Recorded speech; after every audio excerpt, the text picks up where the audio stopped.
This is a shocking news flash. Please pay close attention. It appears that one of the New Age slaves is running out of the barn and appears to be leaving the plantation. He appears to be running towards the plantation podium. Someone said he is about to speak out against the murder of Mike Brown and Eric Garner. Who is it? I do not know yet. Is it Oprah or Tyler Perry? We cannot tell yet. He is still running towards the microphone. Let's get closer to see and hear what this brave and courageous breakaway slave has to say about the recent murders of Mike Brown and Eric Garner.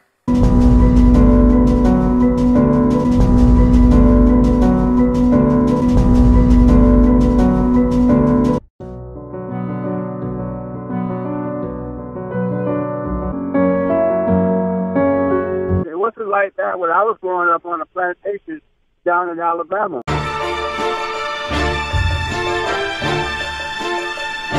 It wasn't like that when I was growing up on a plantation down in Alabama.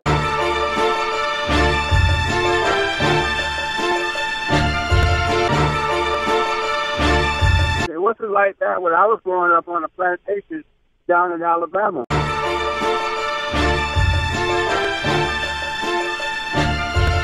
It wasn't like that when I was growing up on a plantation down in Alabama.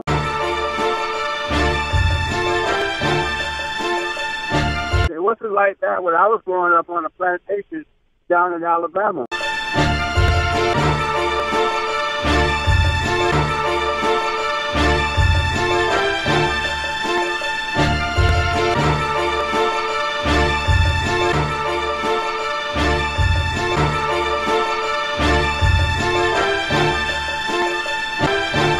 It wasn't like that when I was growing up on a plantation down in Alabama.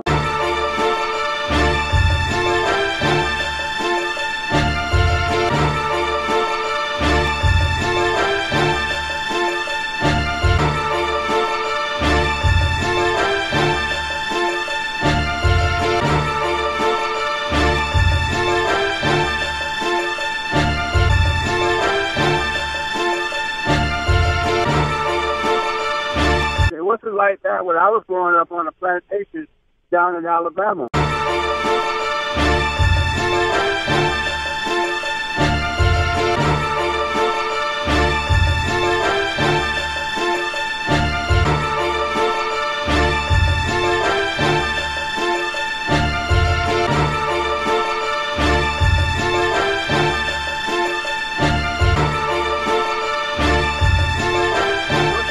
When I was growing up on a plantation down in Alabama.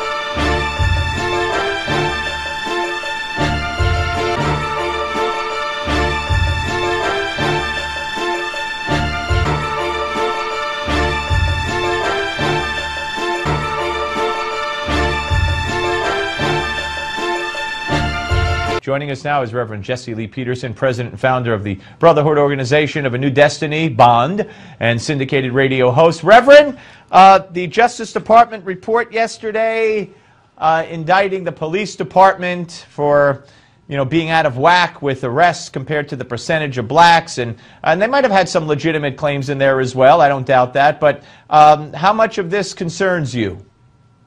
Yeah, Steve, thanks so much for having me on. I am not surprised about the outcome of this. I said from day one that the Ferguson situation was never about Michael Brown. It was an opportunity for Obama, Eric Holder, Sharpton, and the so-called civil rights leader to redistribute wealth and power. That's all that they care about. And so they did a thorough investigation of Officer Dan Wilson. They could not find anything that indicated that this was about race. And instead of going back and apologizing to him, helping this man and his family to get their lives back together, they just dump this man and go to the next scene. And now they have, quote unquote, investigated the police department there. And I said a while back is that they were going to do that. And what we're going to hear is the Ferguson Police Department is racist, and we now got to get rid of the white officers, at least some of them there, and replace them with officers of color. That is what this is all about, and it's been about that from day one. It's about the redistribution of wealth and power. And I don't, in all honesty, yes, you can find wrongdoing anywhere when you look for it. But I personally don't believe the full report of the Justice Department, because these people have lied to us so much that it is impossible for me to believe the full outcome of what they're reporting. Reverend, let me ask you about this part of the report, which was regarding the police officer, Darren Wilson, who was not charged by the Justice Department in the shooting of Michael Brown. They say that 6 of the most credible witnesses were afraid to come forward because it went against the community story of hands up, don't shoot, which never happened.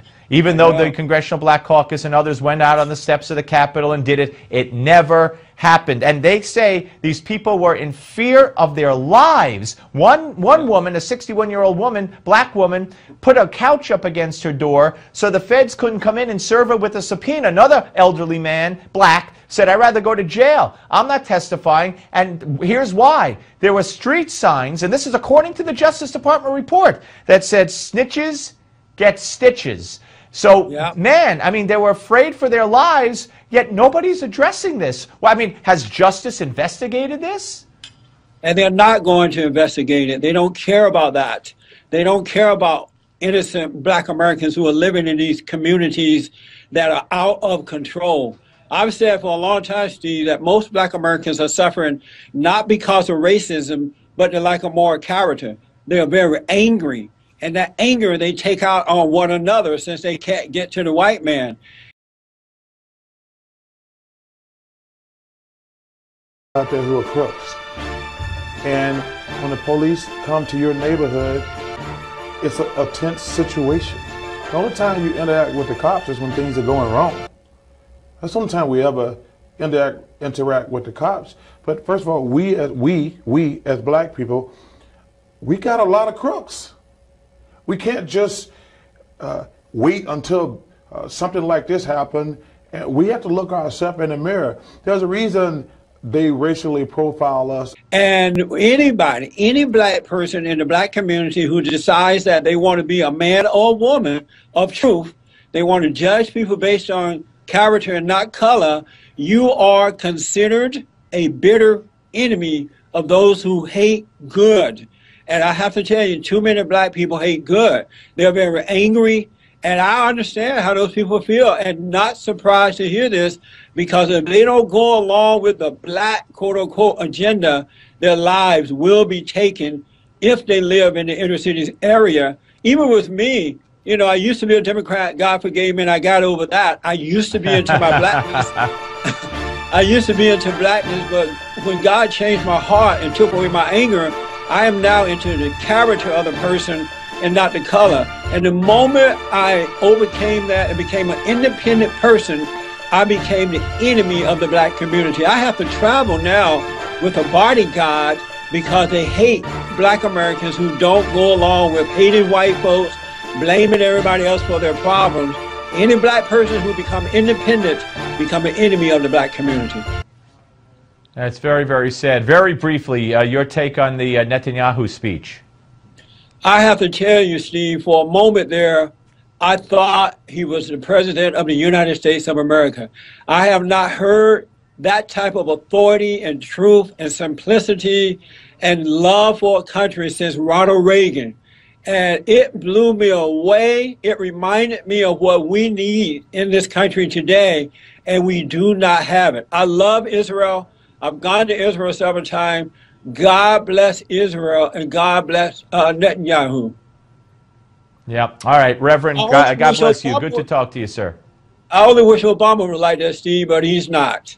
Yeah, well, you know, maybe if you find a bottle and you rub it and a genie comes out, that's how it would happen. But otherwise, I don't see it happening. Thank you, Reverend. Take care. All right, folks, up next, Minister Ben Kinchlow, who was used to host the 700 Club for many, many years, and we'll talk to him about his take on Netanyahu and those who did not show up.